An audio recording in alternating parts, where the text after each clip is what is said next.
Congratulations! You've just made one of the best choices of your life. You are on the right path now. Welcome to the future.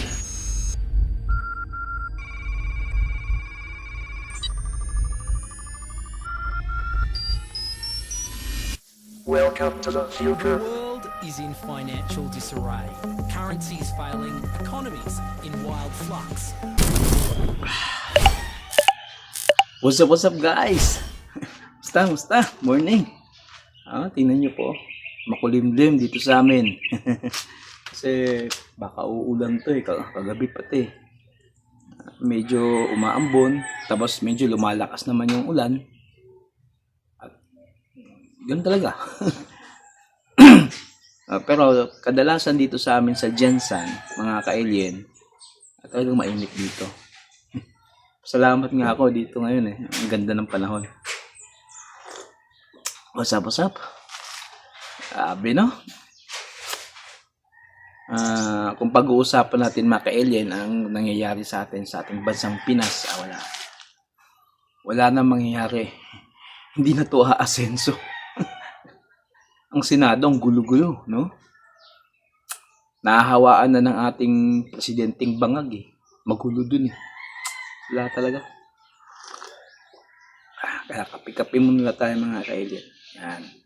Para maayos ang ating may maganda-ganda tayong pag-usapan.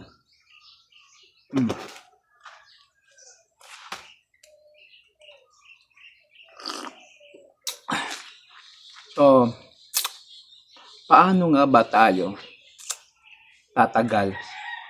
Yung mga matagal na sa trading, 10 years, 15 years, 5 years, may mga alam na yan paano tumagal dito. At dito naman sa mga baguhan, sa ngayon pa lang, sa gusto pa lang matuto at malaman ng katotohanan, paano ka ba tatagal dito, ayun natin pag-uusapan. Diba? Kasi mga ka-alien, ang pag-i-invest sa stock market, trading, bonds, forex, at iba pa, kailangan meron kanyang paano ka magsusustain. Kasi hindi lahat para sa trading. Hindi lahat. May mga iba gusto matuto, may mga iba gusto kumita ng malaki. Pero ang tanong, ang ugali ba nila pwede dito? Mga ka-alien? Kasi dito, kailangan dito sustainability. Yung iba nagmamayabang. Sasabihin na dito ka sa akin. Nagtitrade din ako. Double your money agad. 15 days, 1 month, 2 months, 3 months, double your money agad o triple your money. Yung iba nga times 10 pa daw. Pag gano'n ng mga ka-alien, ay nako, iwasan nyo na, sibat na kayo. Alam nyo, minsan, nangyayari yan. Nangyayari talaga yan. Merong 15 days, 30 days, biglang dumoble, trumiple. Meron ganyan. Makukuha mo yan kapag, halimbawa, insider ka sa isang negosyo, sa isang project o token, stocks. Kilala mo may-ari, kayo-kayo lang ang nakakaalam kailan nyo papaliparin yan o papataasin ang presyo. Yan, maaari. Pero, tira-tsamba yan mga kaibigan. Mahirap yan. Pwedeng mo makuha sa ngayon, pero karamihan, kadalasan, hindi. At kung tsumamba ka sa isang buwan, dumoble, trumiple, hindi mo na maulit yan pagka next month. No na. Ganun talaga. Bakit? Alam nga naman lagi na lang nagbibigay ng pera ang may-ari ng kumpanya o ang may-ari ng stocks o kahit si market maker. Alam naman laging magbibigay yan sa inyo. Lagi kayo pinapanalo. Walang ganun. Wala. Kaya nga mga ka-alien, eto, yung mga investment company, mga nagtitrade na company, binibigay nila ang dividendo o kita. Example ko sa stock market, Philippine stock market. Makita ka ng maganda-gandang kita. 8 years, mga ka-alien, 8 years. Ngayon, kung di mo masusustain yan, yung in-invest mo, gusto mo agad kunin, 1 month pa lang, 2 months pa lang, 1 year pa lang, 2 years pa lang, kunin mo na. Kasi wala kang pagkain, wala kang pambili ng bigas, wala kang pambili ng kuryente, wala kang pang bayad sa tuition ni Junjun, ng mga anak mo. Walang silbi, kukunin mo yan. Bahala lugi ka sa pagkuha mo. Halimbawa, nag-invest ka 10,000, 20,000, 30,000, or 100,000. After 2 years, hindi ka nakapaghintay ng malaki-laking palo. Gusto mo nang kunin. Sa ibang karamihan o kadalasan, hindi bibigay sa iyo yan kasi before ka sumali dyan, may pipirmahan ka. May maturity date yan. Pero sa mga, sabihin na natin, kayo-kayo lang, kaibigan mo lang nagtitrade. Pagdating sa ganyang panahon, kunin mo, kung bagsak ang presyo sa ganyang panahon, malabong babalik pera mo. Kasi ang karamihan mga ka-alien, akala nila pag nag-i-invest sila, andyan pa rin yung pera nila. Hindi.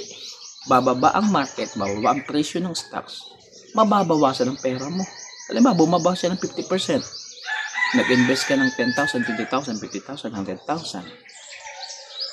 50% din dyan, wala na.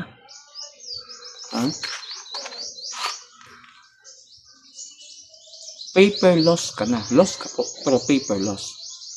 Ibig sabihin, hindi ka pa totally loss. Kasi di pa kinuha. Kung kinuha mo, loss ka talaga. Ganun yun. So, patagalan.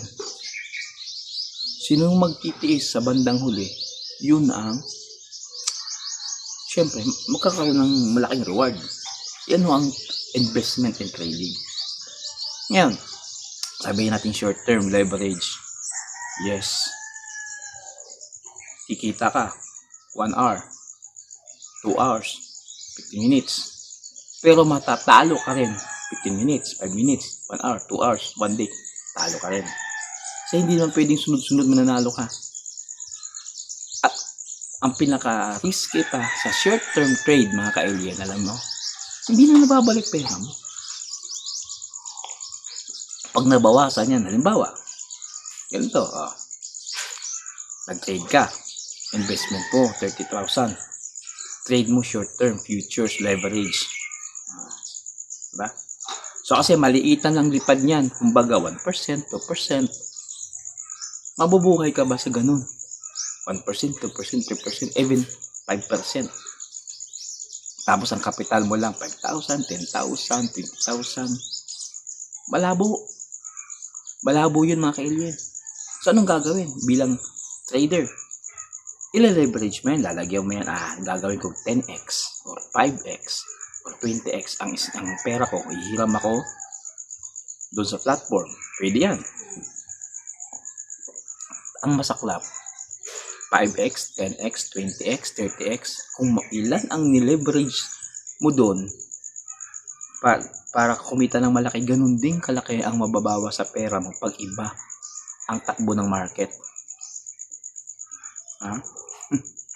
Ganun po yun. Hindi ka makakasustain sa ganung laro. Ubus ka. Talo ka. Wala kang pera.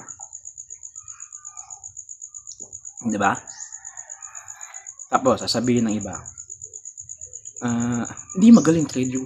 Nako, wala akong pagalingan sa trader. Sasabihin, may trader na 80% win rate, may 99% win rate, may 100% win rate. Wala akong ganun.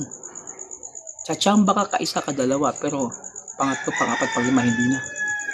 Pwede yung panalo mo na 100% sa pangalawang pagkakataon, pangatlo, pangapat, kukunin din yun. Talo ka rin. Hindi papayag ang bankero, ang market maker na lagi kang nananalo. Lang?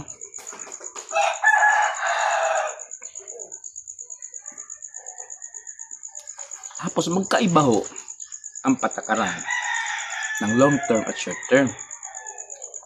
Long term investment, ang ating hinahabol dyan, yung presyo na tumaas, nag-stable siya ng malaktaas na presyo.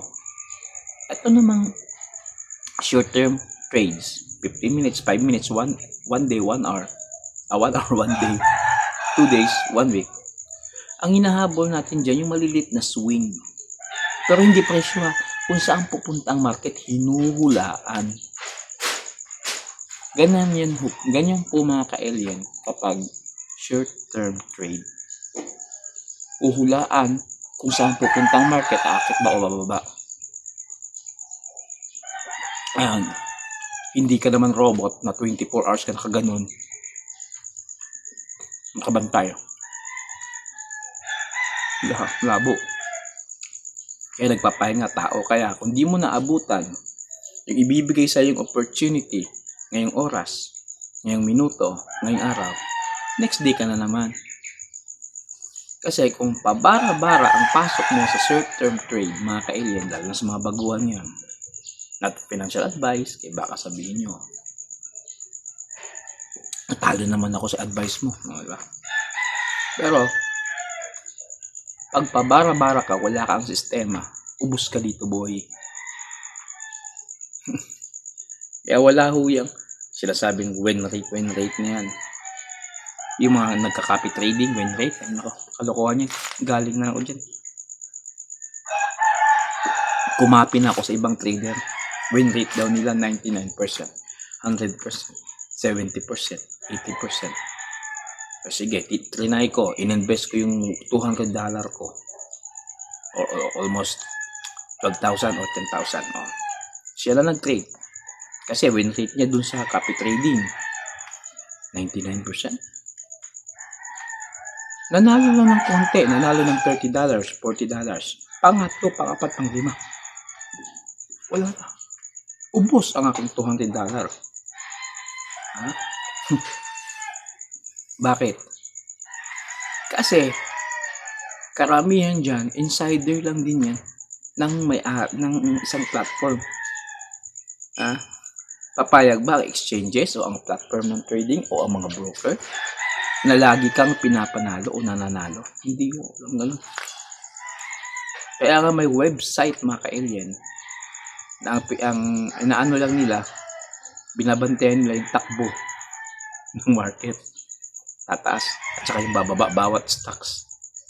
O doon na sinisilip. Saan yung naglalabanan, makikita nyo doon. Ilang percentage sa bawat platform, sa bawat exchanges. Ang pusta pakyat at yung pusta naman pababa. Ay doon ka na magbabalanse saan ka tataya. Ganun ho ang trading. Lalo na sa cryptocurrency. Kaya ho, kumbaga, ang lamang mo lang kapag meron kang alam paano basahin ang data, kasi may chance ka manalo. Ay kung wala, ganun ho ka-risky ang short-term trade. Kaya nga ako, paano magsusustain sa trading, paano tatagal? Kailangan may dalawang allocation sa pera mo, sa kapital mo. Ang isa, kalahati dyan para sa short term, kalahati dyan para sa long term. Ganun o. Or, kung malaki talaga ang capital mo, sabihin natin may capital ka, pang trade lang, 500,000 o 1 million. Ang gawin mo dyan, 80% puro dun sa long term. 20% lang ang ilagay mo dun sa short term. Ganun ho yun. Para kung masunog yung short term mo, 20% lang naman nasunog dyan. Yung 80, yun ang magbabango ng stock mo sa buong stock mo. Yan. Kung malaki capital mo, 500,000, sabihin natin 200,000, pwede na. Ganon. Pero kung ang kapital mo pababa, 100,000 pababa, 50, lalo na yung mga 30, 20, 10, 5,000. Ang gagawin mo dyan, ihahap mo. Kasi kung maliit ang kapital mo sa short-term trade, hindi ka rin na makikita ng malaki sa short-term trade. Kasi hindi mo na pwede ipupull yan eh. Full, nabawa, 30,000. Hinahinati mo, 15 mo sa long term, 15 sa short term. Yung 15 sa short term, hindi mo yan iupo-full. Pupul taya. Kasi magkamali ka lang, ubos din lahat yan. Minutes, seconds, minutes, hours, wala ka na pera. So yung 50,000 sa short term mo, gagawa ka dyan, 10% itataya mo, paakit ang market, taya, paakyat. Ang pababa naman, pataya, bababa. So 10% to 20%, yan ang dyan, para hindi agad maubos. Para tumagal ho kayo, lalo sa mga nag-aaral pa lang sa trading, sa stock market trading system of business. Ganun ho yun. Hindi ho bara-bara may sistema. Kasi kung wala ka naman o hindi mo naman pag-aaralan ang short-term trade, nako, sa tagal pa naman ng long term, mawawalan ka rin ng gana. Pangtanggal kati lang po yung short term. Kung wala ka tsamba ka, kumita ka ng malaki, hindi. Wow. Kung hindi naman, wala kang magagawa doon. Kung talo ka. Basta importante, tumagal ka dito. Yan ho. Patagalan ho ang trading. Bakit? Hindi naman natin pwedeng kulitin. Ito may mga taong kilala ko. Ba't ang tagal? Ba't ang tagal ng ano natin? Kahit yung long term tagal. Ilang beses ko na sinasabi. Yung stock market na ng Philippines, 8 years. Before ibigay sa yung kita. At yung kita dyan siguro nasa times 3. Kung maganda ang kita ng isang business, lalo na pag Jollibee or Meralco or Water District. Yan. Kung hindi maganda, mga times 2 o double your man lang yan in 8 years. Kung hindi maganda. Ngayon, o international naman, ganun din. Mga 5 years to 4 years, 4 to 5 years, yan, pag international. Example ko, yung Pag-ibig funds, yung M2. Kung Pag-ibig member kayo, meron investment yan, tinitrade din nila yan. Pero 5 years yan, before ka bibigyan ng dividendo. At mostly nakikita ko sa 5 years, nasa 100% ang binibigay sa kita sa pera mo. Halimbawa, kung nag-invest ka ng 20,000, so 20,000 din ang parang return mo. Kung maganda-ganda ang kita ng trades nila, ng investment nila sa M2 ng Pag-ibig, times 3. Halimbawa, nag-invest ka 20,000, ang balik sa inyo nasa 60. Yun lang for 5 years. Ganun. Hindi mo rin pwedeng kunin yan kasi wala, back to zero ka rin. Ganun din po sa cryptocurrency. Ang lamang lang sa crypto, kasi worldwide, yung stock market Philippines lang. Madaling i-manipulate at madaling mawala, kumbaga. So sa cryptocurrency, kapag nandun ka sa top 10, grabe yun. Matagalan pero sulit din ang kita mo sa mga top 10 stocks. Lalo na kung nakachamba ka sa bagong stock pa lang at nakapasok ka kaagad before lumipad. Kasi pag cryptocurrency, lumilipad yan tagwa 1,000%, 2,000, 3,000, 4,000, 6,000% pataas. Depende kung anong trend. Lalo na ngayon, AI ang trend. Robotics. Ang dami nag-invest ngayon dyan. AI, robotics, humanoid. Kasi yun ang uso ngayon eh. At mura pa stock. Pag nakapasok ka ngayon sa AI, robotics ng mga crypto, kaya pang lumipad hanggang 10,000%. Kasi nagsisimula pa lang at mura pa. Oh, tulad ng Bitcoin. Oh. Saan ba nagsimula ang Bitcoin? Back 2009, 10, 12. Walang ano pa, wala pang value hanggang nag $1, nag $100 and after 20 years yun na. Ano na ang Bitcoin? 6 million, 5 million ang isa? From nothing to something. Oh. Yung mga naniwala noon at hindi sumurrender, ngayon nila kinobra.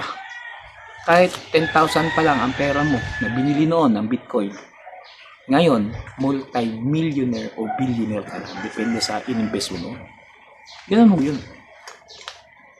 Kaya dito sa trading, patagalan, may sistema ka, at yung ilalagay mo na pera, lalo na sa long-term investment, na pwede mong hintayin. At hindi yun ang source ng pagkain mo, pambayad mo kuryente, pambayad mo whatever. Hindi. Para alkansya mo yun. Para tumagal ka dito, kaibigan. Ganon mo yun. Ha? So, inutuloy ka, not a financial advice. But itong advice ko, based of my experience. Ang daming kumikita ho, ang dami. Pero, ganun ba kadali? Hindi. Hindi ho ganun kadali. Pahintayan po ito. Ganun ho yun. So, kailangan hindi bara-bara system. At sa pagbibili ng stocks, kailangan, lalo na hindi ka gusto malugi, long term ka, huwag doon sa short term. At kailangan doon ka sa pinakababa na kabili, pinakamababang presyo bago aakyat. Ganun yun, mga kaibigan. So ngayon ako, nag-open trade nga ako ngayon. Kagabi pa yan. Kasi ang Bitcoin, pantanggal kate, nag-short term tayo. Although, laking lugi ko ng short term for the past few days. Pero hinahabol ko magiging tabla-tabla. Kasi pag ganun-ganun yung market consolidation, aakit konti, bababa naman, aakit, ibababa. Hindi pa dumidiri-diretso eh. Bakit? Kasi nga itong ating Clarity Act Bill na hinihintay. Buong mundo, lahat ng traders sa buong mundo. Hindi lang traders, investors, big whales, ang pagpirma sa 100% ng Clarity Act Bill ng buong Senate. Tapos na po nung May, akala namin, ngayong May talaga lahat na, pipirma na. So, yung May, last 2 weeks ago, okay na. Tapos na, pass na sa Senate Banking Committee. Sipin nyo ha, pasa na doon. Ang tagal ho niyan na hinihintay. Back 2018, 19, 20, paano ma-regulate talaga ang cryptocurrency market o business. Ngayon pa lang, dahil po kay Donald Trump, kasi siya pinaka-leader ngayon kasi siya ang crypto president. Gusto niya ng innovation. Babaguhin niya yung dating old system to new system. The digital approach of finance. Siya ang dahilan kaya gumagawa siya ng batas na yun at yun dapat ang pirmahan ng both sides between the Republicans and the Democrats.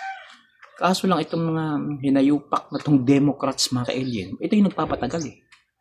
Although yung iba dyan nag-i-invest naman sa crypto, pero isa nagpapatagal. Maraming kiyaw-kiyaw kaya tumatagal. Pero ngayon, na okay na yung Senate Banking Committee, okay na yun. Pangalawa ngayon na sana, ngayong May, pero ang usap-usapan sa June 4, nakalimutan ko anong news ngayon. Usap-usapan na pipirma na naman lahat daw. Di mas maganda. Pipirma na. So kasi pag napirmahan na ng buong Senado, ipapasa na yung batas, ibibigay na kay Trump, dito pirma yan. Then, diretso lalabas ang pondo. Yan ho, mga ka-alien. So, sa bawat stock ng crypto, whatever, Hindi ho lilipad ang presyo kung wala nag-invest ng malaki. Walang, kasi hindi ho ito yung hotcake, banana Q, na pag binili mo, naubos agad, bibili agad, ubos agad. So, kada bili may kita, kada bili may kita. Ito po hindi. Hindi ho ito, nauubos, hindi ito consumable. Technology po ang pinag-uusapan. Kaya kailangan, malaki ang investment para matapos yung project, para sa project, at i-adapt ng buong mundo. Buong mundo. Kung walang batas na ginagawa ng isang pinaka-leader tulad ni Trump, walang batas.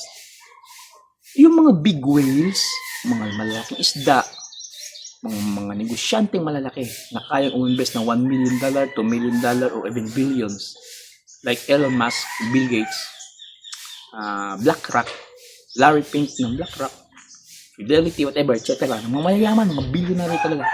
Kung walang papasok, hindi lilipad ng mataas yan. So, yung mga taong yan, yung mga negosyanteng yan, lalagay ng napakalaking pera para lumipad dyan. Kung may tama o may maliwanag na kapatakaran. Siyempre, malaking pera yan, involved yun. Ganun din ho sa funds na ilalabas ng Amerika. Ay, yun ang pinag-usapan nila nung nag-meeting sila sa China eh. Yung tinatawag na Innovation Global Reset, whole world. Iibahin.